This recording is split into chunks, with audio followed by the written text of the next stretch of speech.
Good morning and welcome to Mission Control Houston and Space Station Live. Today is all about eye exams, experiments, and express racks on the International Space Station. A good portion of the crew's time on the U.S. side of the space station is being devoted to the eye exams that have been going on this week as part of the Ocular Health Experiment.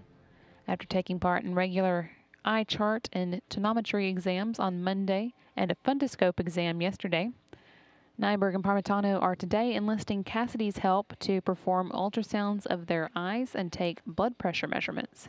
This is part of an ongoing experiment aimed at gathering data on how being in space affects astronauts' intracranial pressure and in turn their vision.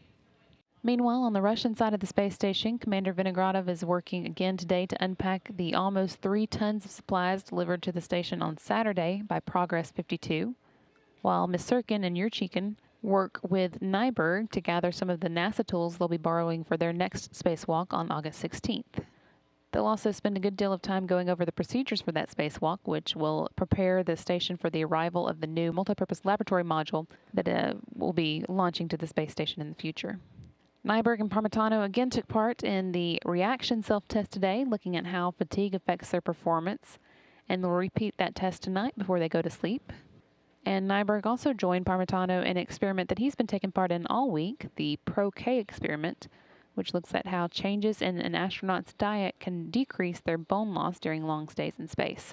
Plus, Parmitano did a bit of work with a BCAT experiment, or the binary colloidal alloy test, which is an experiment that looks at how liquids and gases separate in space, as gravity masks the fundamental physics that drive that separation here on Earth.